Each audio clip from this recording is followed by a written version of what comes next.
네, 네. 어저께 많이 더웠는데 오늘 그렇게 덥지 않아서 감사한 날입니다. 이제 성탄절 맞이해서 이제 누가복음이 통해서 성탄절까지 이어지는데요. 오늘 세례 요한의 출생의 내용은 예수님보다 6개월 먼저 나신 그 세례 요한이 어떻게 보면 예수님의 길을 예비하고 예수님의 탄생을 준비하는 그 과정 속에 세례 요한의 탄생을 알리면서 또 예수님의 그 오심을 미리 이렇게 하는, 그 당시에 사람들은 구세주, 구원자가 메시아가 올 것을 오매불만 기다렸던 시대입니다. 시대적으로 어렵고 힘든 상황에서 구원자가 나타나면 우리의 모든 것을 해결해 주실 분으로 기다리고 기다렸던 그 시대에 세례 요한의 탄생은 예수님의 탄생을 미리 알리면서 어떻게 보면 예수님이 어떤 분인지를 알렸는데, 그 당시에 세례 요한도 그렇고 예수님이 첫 번째 사역에도 그렇고 회개하라 천국이 가까이 왔느니라, 세례 요한이 그렇게 예수님의 길을 곡해하고 하려고 했던 그 방향성은 회개하라였습니다. 하나님에게로 돌아오라 라고 하는 거였죠.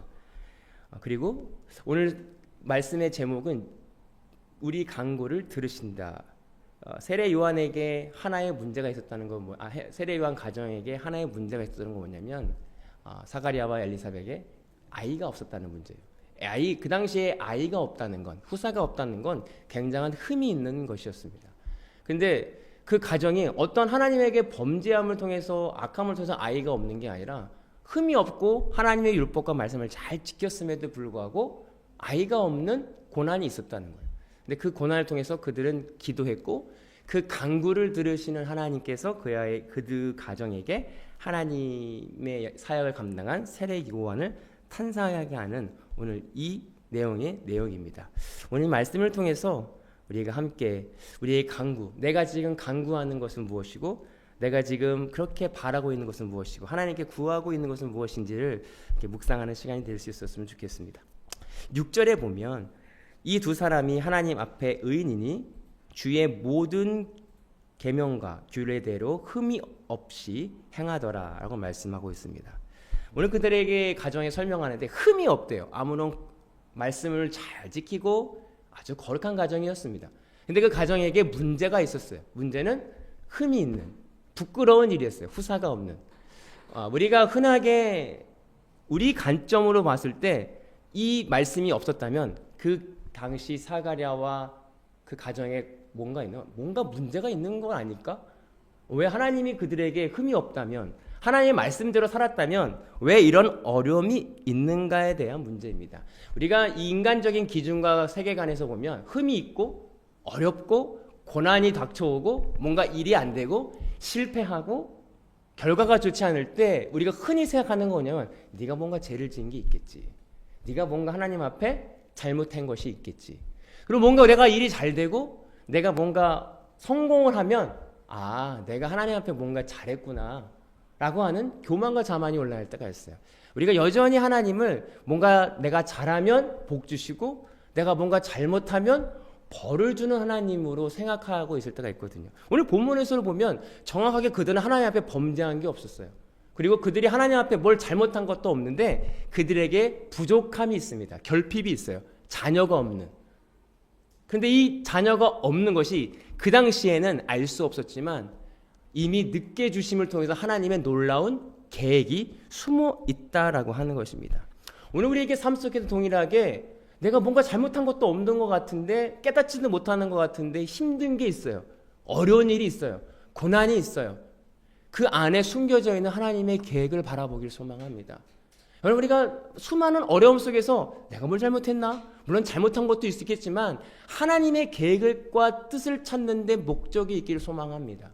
오늘 그들에게, 그 부부의 가정에게 아이가 없는 이 힘듦은 그들에게 진정성 있는 기도가 간구를 나타냅니다. 여러분, 우리가 진짜 부족하면요, 진짜 막다른 골목이 있으면 정말 진정성 있는 기도가 튀어나와요. 하나님 정말 어떻게 해야 됩니까? 뒤로 돌아서면 낭떠러집니다. 어떻게 해야 됩니까? 그럴 때 진짜 내 마음속에 있는 절규와 분노와 그것이 튀어나와요. 아마 잘은 몰라도 이 부부 안에 하나님에 대한 원망과 불평이 있을 수 있었을 거예요. 내가 이때까지 이렇게 말씀을 다 지키고 행했는데 하나님 왜 우리에게 이런 부부에게 부끄러운 일을 해 주십니까? 아이가 없는 이 부끄러운 일을 왜 당해야 됩니까? 아마 하나님 앞에 원망할 수도 있었어요. 잘 모르겠지만. 그렇지만 그 진정성 있는 기도 가운데 하나님이 응답하셨다라고 하는 것입니다. 오늘 저 여러분들이 우리 안에 있는 진정성 있는 기도하기를 소망합니다. 이 고난과 역경이 없으면 진짜 진정성 있는 기도가 나오기 어렵다는 거예요. 7절에 보면 엘리사벳이 잉태를 못함으로 그들에게 자식이 없고 두 사람이 나이가 많더라. 나이가 많아졌어요. 기도하고 올해는 나올까? 내년에는 잉태가 될까? 아마 계속해서 구원자를 기다리면서 그런 마음으로 아이를 기다렸을 거예요. 그들이 구원하는 주님, 아이를 허락해 주십시오. 아이를 허락해 주십시오. 아이를 허락해 주십시오. 진정성 있는 매해 기도했는데 나이가 많아졌어요. 태가 끊어진 거죠. 인간의 기대와 인간의 고대가 사라졌습니다. 그때를 하나님은 이야기하고 있어요. 여러분들이 가장 하나님의 원하시는 뜻은 정말 하나님이 하셨다고 하는 것을 보이기 위해서 인간의 가능성들을 하나씩 끊어내십니다. 여러분 하나씩 끊어내세요. 왜냐하면 사람이 우연히 된 게 아닐까? 우리가 잘 알고 있는 아브라함이 그렇잖아요. 이미 사라가 태가 끊어진 후에 100세에 얻은 아들은 우연이 아니에요. 하나님의 영광과 하나님의 뜻이 아니면 이룰 수 없는 거예요. 오늘 사가랴 가정에서도 나이가 많아서 더 이상 인간의 가능성이 끊어진 후에야 하나님이 그들에게 아들을 허락하십니다. 동일하게 우리에게 수많은 시도들이 있어요. 인간이 아직 내가 힘이 살아있으면 이렇게 해볼까? 저렇게 해볼까? 막다르게 더 이상 아무것도 할 수 없단 나는 아무것도 할 수 없습니다. 나의 노력과 나의 힘은 도저히 감당할 수 없습니다라고 하는 그때 포기하고 내려놓을 때 나의 힘을 빠졌을 때 그곳에 비로소 하나님이 역사하십니다. 하나님이 일하십니다. 오늘 저 여러분들이 이 내려놓는 주님 저는 아무것도 할 수 없습니다. 저는 힘이 없습니다. 저는 이미 끝났습니다. 나의 능력과 나의 길은 끝났습니다. 라고 하는 그 고백을 하길 소망합니다. 8절에 마침 사가랴가 그 반열의 차례대로 하나님 앞에 제사장의 직무를 행할세. 그때 나이가 들어서 더 이상 기도해도 안 될 것 같다. 기도해도 안 되지. 이미 끝났구나. 하나님에게 우리에게 허락해 주시지 않으구나. 완전히 내려놓고 포기할 때 그가 제사장의 직무를 마칠 때가 됐다로 얘기해요. 그 전에 막 새파파하게 쓸고 자기가 어떻게 할 수 있을까 기도하고 할 때는 제사장의 차례가 오지 않았는데 마침 완전히 포기되고 나이가 많아서 안 될 때 그때 비로소 제사장의 직무를 마칠 때가 됐다라고 하는 것이죠. 여러분 우리가 인간관계를 통해서 어떤 사람은 좀 불편한 사람이 있어요. 좀 까칠하고요. 조금 막 그런 사람이 있어요. 말할 때도 좀 조심스럽고. 근데 편한 사람이 있어요. 좀 내가 실수를 해도 그 사람은 좀 받아줄 수 있을 것 같고. 그래서 그 표현을 하나님께서 우리를 사용하는 데 있어서 죽은 사람을 사용한다는 뜻이 뭐냐면 내가 자아가 죽어지는 거죠. 내 뜻과 내 힘과 내 기준이 예수 그리스도의 십자가 안으로 죽어질 때 하나님이 우리를 사용하는데 더 평안합니다. 모세를 40년 동안 단련시켰던 이유도 40년 동안 모세가 완전히 죽어짐을 통해서 모세를 들어 쓰십니다. 여러분 우리가 김장을 할 때 배추를 담글 때 배추를 절일 때 절여지지 않은 배추는 굉장히 다루기가 뻣뻣해요. 그런데 완전히 소금에 절여진 배추는 이래도 저래도 잘 흐물흐물해집니다. 죽어졌기 때문에. 오늘 우리가 하나님 안에서 이렇게 죽어질 때 마침 그때 우리를 들어서 사용하신다는 거예요. 오늘 아직 내가 죽지 않고 뻣뻣한 것이 무엇이 있습니까? 오늘 마침 그때 하나님 우리를 사용하신 것처럼 우리가 완전히 말씀을 통해서 내 자아가 죽어져 이래도 저래도 하나님이 사용하실 만한 그 그릇으로 우리가 거듭나기를 소망합니다. 13절에 천사가 그에게 이르되 사가랴여 무서워하지 말라. 너희 간구함이 들린지라 내 아내 엘리사벳이 내게 아들 낳아 주리니 그 이름을 요한이라 하라. 라고 응답하셨어요. 되게 미리 응답하셨으면 좋잖아요. 아니 제사장 가기 전에 응답해서 딱 그 차례가 됐을 때 여러분 하나님께서 내게 아들 허락해 주시납니다. 뭔가 가능성 있고 젊었을 때 응답했으면 아마 자랑했을 것이에요. 하나님께서 우리에게 아들을 주실 것입니다. 네, 나이가 들어서 아무 기대가 없을 때 아들을 낳을 거라는 이 응답. 하나님께서는 우리의 그 기도를 들으시고 꼭 응답하신다는 거예요. 작은 신음에도. 제가 기도하는 기도 제목 중 첫 번째와 두 번째는, 첫 번째는요, 우리 가족의 구원입니다. 저를 비롯해서 우리 가정이 하나님 앞에 구원받는 것이고, 두 번째는 여기 모여있는 우리 가족들이 또 우리 소속된 권속들이 다 구원받는 거예요. 이거 말고는 없습니다. 구원받는 게 첫 번째죠. 그런데 때론 이 구원받게 해달라고 하는 기도가 때론 저 사람이 구원을 받을 만한 전혀 내 눈으로 봤을 때는 가능성이 없어 보일 때도 있어요. 그러나 하나님께서 하신다는 그 믿음을 가지고 함께 우리가 이것을 위해서 기도할 수 있었으면 좋겠어요. 첫 번째도 두 번째죠. 사실은 우리 주변에 있는 구원에 대한 문제 말고는, 하나님의 말씀을 깨닫고 그가 하나님의 자녀 되게 해달라고 하는 기도 말고는 우리 기도할 게 없다는 거예요. 그러나 이 기도를 하나님께서는 들으시고 응답하십니다. 오늘 여러분들이 이 기도 잊지 말고 진정성 있게 기도할 수 있었으면 좋겠어요. 우리와 우리 가족들, 또 우리 교회 성도들, 뭘 크게는 우리 샘피스 교회 안에 있는 모든 교회 권속들이 하나님 앞에 구원받게 해달라고 하는, 우리가 잘 알고 있는 출애굽 시절에 모세가 이스라엘 백성들을 위해서 중보합니다.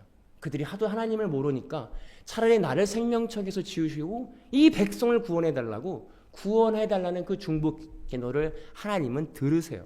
그리고 이스라엘 백성들을 이끌어 가십니다. 하나님께서 하시는 우리 중보 기도, 내가 정말 진정성 있는 기도는 들으신다는 거예요. 그리고 응답하신다는 거예요. 그 어떤 이 세상의 어떤 좋은 조건의 복이 아니라 가장 기본적인 복은 내가, 우리 가정이, 우리 공동체가 구원받는 것입니다. 나중에 하늘나라에서 함께 예배하는 것입니다. 이것이 가장 큰 기도 제목이고, 또 이 기도 제목을 하나님이 가장 의롭게 받으시고 응답하실 줄 믿습니다. 우리가 함께 기도할 수 있었으면 좋겠어요. 16절에 이스라엘 자손을 주 곧 그들의 하나님께로 많이 돌아오게 하겠습니다 라고 말씀하고 있죠. 오늘 세례 요한의 출생을 예언하시면서 그가 하나님에게로 돌아오게 할 것이다, 즉 회개하게 할 것이다 라고 오늘 말씀하고 있어요. 하나님, 세례 요한과 예수님이 하는 일은 하나밖에 없어요. 돌아오라는 거, 하나님께로 돌아오게 할 것이다. 회개한다는 거예요. 여러분, 회개한다는 건 단순히 나의 잘못을 용서해달라는 게 아니라 가는 방향을, 잘못된 방향을 올바른 방향으로 돌아오는 것까지입니다. 그것을 위해서 태어났고 그것을 할 것이다. 이것이 가장 기쁜 소식이다라고 말씀하고 있습니다. 우리가 예배하고 기도하고 찬양하고 말씀을 보는다. 모든 목적은, 예배하는 목적 하나님께로 돌아오기, 말씀을 읽는 목적 하나님께로 돌아오게 하는 목적, 기도하는 목적 하나님께로 돌아오게, 회개하는 목적입니다. 우리가 말씀을 볼 때나 기도할 때나 예배할 때나 우리의 포커스와 목적의 방향성이 여기에 있기를 소망합니다. 이거 아니고서는 아무리 말씀을 읽고 아무리 예배를 드리고 기도를 해도 의미가 없는 거예요. 우리가 하나님에 돌아가기 위해서 말씀을 통해 나를 비춰보고 내 속을 보고 내 속사람이 변화되는 거죠. 예배를 통해서 내 속사람이 변화되고 기도를 통해서, 찬양을 통해서 내 속사람이 변화되는 것 말고는 목적과 이유가 없다는 것이죠. 오늘 저와 여러분들이 오늘 예배를 통해서 조금이라도 하나님의 말씀에 비껴나간 거 있다면 돌아오는 그 음성을 듣고 돌아오길 소망합니다. 아, 이런 부분이 내 삶 속에서 이런 부분이 잘못됐구나, 돌아와야지. 예수님께서 내 죄성 때문에 죽으셨구나, 오셨구나, 돌아와야지. 어떻게? 십자가에서 내가 함께 죽어야지.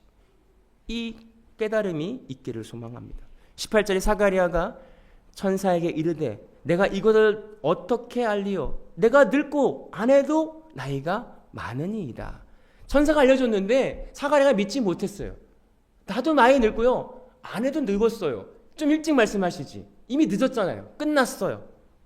어떻게 보면 이 사가랴의 말씀은 왜 이렇게 믿음이 없어? 우리는 말씀을 보니까 제사장이가 돼가지고 왜 이렇게 믿음이 없어? 라고 생각할 수 있지만 오늘 사가랴의 이 고백은 인간의 이성과 지성과 합리적인 고백이에요.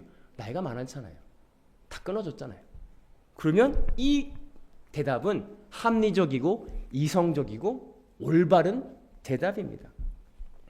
여러분, 우리가 가지고 있는 한계, 인간의 지식, 인간의 이성, 논리, 사실 하나님의 말씀을 통해서 깨어지길 소망합니다. 오늘 이것은 성경은요, 도저히 인간의 이성과 지성으로 설명할 수 없는 책이에요. 말씀이에요. 1 더하기 1 어떤 수학의 공식처럼 우리가 이해할 수 없고 받아들일 수 없습니다. 이미 끊어졌는데 하나님의 천사는 와서 너에게 아기가 있을 거야. 동일하죠? 하나님이 이 땅에 인간의 모습을 통해서 오신대. 무슨 말이야? 인간의 이해로는 도저히 이해할 수 없고 받아들일 수 없어요. 오늘 사가랴의 고백은 우리의 고백과 동일합니다. 그러나 성령 하나님의 은혜가 있으면 믿어지는 거예요. 아, 그렇구나. 아무리 인간의 눈으로 봐서 더 이상 관계가 없고 가능성이 없어 보여도 하나님이 하시면 가능하겠구나라는 믿음이 예수 그리스도의 은혜를 통해서 우리가 믿음이 있다는 거예요. 오늘 저 여러분들이 말씀을 통해서 우리 한계 고정관념이 무너지길 소망합니다. 아, 눈으로 보기에는 끝났어. 근데 하나님이 하시면 몰라. 우리 삶 속에서 여러 가지 부분들이 있잖아요. 내가 기도했고 간구했어요. 그런데 이미 지나간 거야. 끝난 거야. 안 되겠다. 그러나 하나님이 하시면 어떻게 할지 모른다. 우리 인생의 곡지곡지마다 그런 경험들이 있어요. 아, 이건 나이 끝났는데. 근데 돌이켜보니까 하나님이 이렇게 회복하셨고 이렇게 나를 인도하셨구나. 저희는 그 경험과 은혜를 통해서 믿음이 성장하게 된다는 것이죠. 19절과 20절에 보면 천사가 대답하여 이르되 나는 하나님 앞에 서 있는 가브리엘이라 이 좋은 소식을 전하여 내게 말하라고 보내심을 받았노라. 보라, 이 일이 되는 날까지 내가 말 못하는 자가 되어 능히 말을 못하라니 이는 내가 내 말을 믿지 아니함이었거니와 때가 이르면 내 말이 이루어지리라 하더라. 오늘 사가랴는 선사의 말을 믿지 못함을 통해서 말하지 못하는 벙어리가 됐어요. 어떻게 보면 벌을 받아서 하나님의 말씀을 믿지 못해서 말을 못하게 되는 벌을 받은 것 같아요. 그렇지 않아요? 그리고 어느 때가 되면 때가 이루어지면 말을 하게 될 거다. 그러나 어떻게 보면 우리가 하는 이 말 잃어버리는 게 때로는 은혜가 될 수 있어요. 만약에 사가랴가 믿음 없는 상태에서 말을 하게 되면 나도 몰라. 하나님의 말씀을 잘못 증거되어질 수 있어요. 오해하게 될 수 있어요. 그러나 믿지 못하는데 말을 못한다고 한다면 하나님의 뜻을 그가 이해하지 못한 상태에서 이루어진 후에야 사실 하나님이 이런 말이 있었어. 나도 믿어지지 않았거든. 나도 알지 못했거든. 여러분, 우리가 하는 말이 어떤 사람을 살릴 수도 있고 어떤 사람을 죽일 수도 있어요. 우리가 잔소리, 흔히 말하는 잔소리 있잖아요. 아이들에게 하는 잔소리. 사실 그 잔소리에 틀린 말은 하나도 없어요. 맞는 말이죠. 일찍 자야지. 너무 모바일 하지 마라. 뭐 하지 마라. 틀린 말은 한 가지도 없어요. 그러나 내가 하는 말은 믿음이 없이 성령 하나님 주시는 입술이 아니라 내가 하는 말은 열매가 좋지 않다는 거예요. 우리가 잘 알고 있는 욥의 친구들이 욥에게 충고합니다. 너가 지금 가지고 있는 그런 수많은 나쁜 것들, 너 죄를 봐라. 사실 그들의 관점에서 틀린 말은 하나도 없지만 그들의 입술에서 나오는 말은 그들이 말이에요. 그들이 하고 싶은 말이었어요. 그러나 우리가 잘 알고 있는 욥은 그의 말이 아니었어요. 하나님의 말을 대언할 때 너네들 죽는다? 어떻게 보면 간단하고 심플한 말이었어요. 그러나 그 말은 하나님의 음성이었고 메시지였기 때문에 그의 열매가 맺었던 것처럼 오늘 네 말을 할 거면 말하지 않는 게 낫다는 거예요. 벙어리가 되는 게 오히려 은혜였다는 거예요. 오늘 저 여러분들이 우리 입술을 하나님 앞에 드리길 소망합니다. 맞는 소리 하지 말고요. 하나님의 소리를 하기를 원해요. 내 소리가 아니라 내 말이 아니라 하나님의 말씀을 증언하길 소망합니다. 내 입술을 들여서 성령 하나님이 내 입술을 주장해서 하는 말을 쏟기를 소망합니다. 이것이 진정한 생명의 말씀이라는 거예요. 오늘 저 여러분들이 우리가 사용하고 있는 언어와 말에 어떤 것들이 있는지 내 마음속 깊은 곳에 내 뜻과 나의 감정이 섞여 있지는 않은지 점검해 보기를 소망합니다. 24절과 25절에 보면 이후에 그의 아내 엘리사벳이 잉태하고 5달 동안 숨어 있으며 이르되 주께서 나를 돌보시는 날에 사람들 앞에서 내 부끄러움이 없게 하시려고 이렇게 행하심이라 하더라 라고 말씀하고 있죠. 네, 그 부부가 특히 엘리사벳이 자기가 잉태함을 통해서 부끄러움을 씻었다는 거예요. 그 당시에 잉태를 못하는 건 엄청난 부끄러움이었거든요. 동일하게 예수님이 이 땅에 오신 것 우리의 죄에 대한 부끄러움을 씻기시기 위한 탄생이십니다. 여러분, 우리에겐 어떤 부끄러움이 있습니까? 내 마음 가운데 부끄러운 것도 있어요. 내가 내 스스로 할 수 없는, 내 스스로 나올 수 없는 부끄러운 죄성들이 있어요. 그러나 예수님이 이 땅에 오셔서 돌아가심을 통해서 우리의 부끄러움을 씻으신다는 그 믿음을 가지고 나아갈 수 있는 저와 여러분들이 되길 소망합니다. 예수님 앞에서는 아무 정죄함이 없다. 아무 정죄함이 없다. 그 부끄러움 없는 그 기쁨, 그 자유를 함께 누리는 저와 여러분들이 되기를 소망합니다. 기도하겠습니다. 사랑해 주님 감사합니다. 오늘 말씀을 통해서 우리의 간구를 들으시고 우리의 기도를 들으신 주님, 그 주님 앞에 우리 모든 것을 구하길 소망합니다. 구하는데 인간의 바람이 아니라 우리 모든 가족과 친척과 우리 교회 식구들이 구원받기를 간절함으로 권합니다. 하나님, 우리를 구원받게 하여 주시고 그 은혜를 허락하여 주옵소서.